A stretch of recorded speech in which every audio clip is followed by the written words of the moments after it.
ये कहानी एक ऐसे चमत्कार की है जो लगभग हुआ ही नहीं, लेकिन साथ ही ये उन छोटी छोटी इंसानी गलतियों की भी कहानी है जो एक के बाद एक जुड़कर एक बहुत बड़ी तबाही बन सकती थी। ये कहानी है एयर ट्रांजिट फ्लाइट 236 की और उन 19 मिनटों की जब अटलांटिक महासागर के ऊपर सब कुछ दांव पर लगा था। जरा सोच कर देखिए, 200 टन का एक भारी भरकम हवाई जहाज बीच रात में हजारों फीट की ऊंचाई पर अचानक अपने दोनों इंजन खो देता है। अब वो जहाज नहीं है, वो बस एक बड़ा सा ग्लाइडर है जो बिना किसी आवाज के खामोशी से नीचे उस काले गहरे समुद्र की तरफ गिर रहा है। और इस लोहे के टुकड़े पर सवार थीं 306 जिंदगियां, 293 यात्री और 13 क्रू मेंबर्स। इन सभी लोगों की किस्मत अब सिर्फ और सिर्फ हवा के रहमो-करम और पायलट के हुनर पर टिकी थी। तो चलिए कहानी को शुरू से समझते हैं। आखिर ये सब शुरू कैसे हुआ? बात है 24 अगस्त 2001 की रात की, जब एक बिल्कुल नॉर्मल सी दिखने वाली उड़ान अटलांटिक के ऊपर एक खामोश ग्लाइडर में बदल गई। कॉकपिट में अचानक एक के बाद एक अलार्म बजने लगते हैं और फिर एकदम सन्नाटा। दोनों इंजनों की जो गड़गड़ाहट थी वो बंद हो जाती है। केबिन में अंधेरा छा जाता है और यात्रियों को बस एक अजीब सी खामोशी महसूस होती है। एक ऐसी खामोशी जो किसी भी शोर से कहीं ज्यादा डरावनी थी। यहीं पर सबसे बड़ा सवाल खड़ा होता है ना, कि आखिर एक मॉडर्न लेटेस्ट टेक्नोलॉजी वाला एयरबस बीच हवा में अटलांटिक महासागर के ठीक ऊपर ईंधन से खाली कैसे हो गया? सवाल ये नहीं कि क्या हुआ, सवाल ये है कि ऐसा होने कैसे दिया गया। इस सवाल का जवाब उस उड़ान में नहीं है। नहीं, इसका जवाब छिपा है 9 दिन पहले शुरू हुई गलतियों की एक लंबी चेन में। इस पूरी तबाही की नींव असल में एक मेंटेनेंस बे में रखी गई थी। इस टाइमलाइन को देखिए जरा। हर तारीख तबाही की तरफ एक और कदम था। 15 अगस्त को इंजन में धातु के टुकड़े मिले, ये प्रॉब्लम का पहला सिग्नल था। फिर 17 अगस्त को उसे ठीक करने के बजाय एक और बड़ी गलती कर दी गई और आखिरकार 24 अगस्त को ये उड़ता हुआ टाइम बॉम्ब 306 लोगों को लेकर आसमान में था। अच्छा, इस मैकेनिकल गलती को समझने के लिए एक बहुत सिंपल सा उदाहरण लेते हैं, जैसे कि फोन चार्जर का। मान लीजिए आपने एक चार्जर इस्तेमाल किया जो देखने में तो एकदम सही लगता है, पर उसकी पिन थोड़ी सी अलग है। हो सकता है वो कुछ टाइम काम कर भी जाए, लेकिन आखिर में जाकर वो फोन को खराब कर ही देगा। जहाज के साथ भी बिल्कुल यही हुआ। पुराने डिजाइन के इंजन के साथ नए डिजाइन वाले पुर्जे लगा दिए गए और नतीजा, 2 ट्यूब्स जिन्हें कभी एक दूसरे को छूना भी नहीं चाहिए था, वो लगातार आपस में रगड़ खाने लगीं और इसी लगातार रगड़ ने धीरे धीरे फ्यूल लाइन में एक छेद बना दिया। एक ऐसी गलती जिसे बहुत आसानी से टाला जा सकता था। तो सवाल ये है कि ये सब हुआ क्यों? दरअसल ये कहानी है दबाव की, जल्दबाजी की और एक के बाद एक हुई चूकों की। मैकेनिक्स पर डेडलाइन का जबरदस्त प्रेशर था। जब सही मैनुअल देखने की कोशिश की तो नेटवर्क ही डाउन हो गया। और सबसे बड़ी विडंबना देखिए, ऑफलाइन मैनुअल की सीडी उसी बिल्डिंग में मौजूद थी, पर किसी को पता ही नहीं था। तो नतीजा क्या हुआ?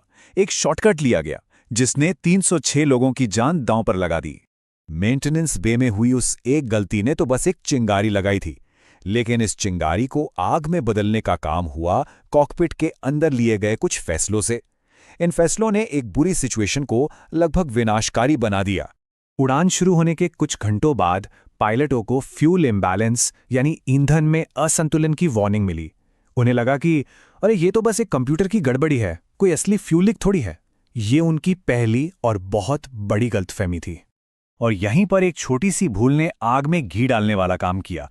प्रोसीजर को चेकलिस्ट से पढ़ने के बजाय उन्होंने अपनी याददाश्त पर भरोसा किया और टैंकों को बैलेंस करने के लिए क्रॉसफीड वाल्व खोल दिया। अब इसका नतीजा ये हुआ कि जिस टैंक में ईंधन बचा हुआ था वो भी तेजी से लीक हो रहे इंजन की तरफ बहने लगा। मतलब वो जिस प्रॉब्लम को सॉल्व करने की कोशिश कर रहे थे, अनजाने में उसे ही डबल कर रहे थे। और सबसे ज्यादा चौंकाने वाली बात यह है कि इस तबाही को शायद रोका जा सकता था। ठीक 4 साल पहले एक ऐसी ही घटना के बाद यह सिफारिश की गई थी कि विमानों में automated fuel leak warning system लगाया जाना चाहिए। एक सिफारिश जो बस फाइलों में ही दबी रह गई। अगर वो सिस्टम लगा होता तो शायद हम आज ये कहानी सुना ही नहीं रहे होते। तो अब आते हैं कहानी के सबसे तनाव भरे हिस्से पर। वो 19 मिनट जब जहाज बिना किसी पावर के हवा में तैर रहा था और नीचे सिर्फ और सिर्फ अटलांटिक महासागर था। दोनों इंजन बंद होने के बाद सबसे नजदीकी रनवे 144 किलोमीटर दूर था। 144 किलोमीटर। उन्हें ये दूरी बिना इंजन की ताकत के सिर्फ ग्लाइड करते हुए तय करनी थी।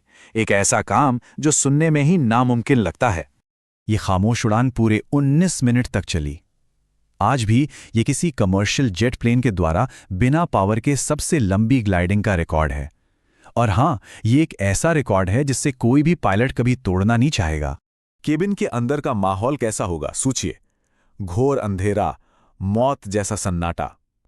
यात्री मार्गरेट मैकिनन जैसे कई लोगों ने तो ये मान ही लिया था कि बस ये उनका आखिरी सफर है।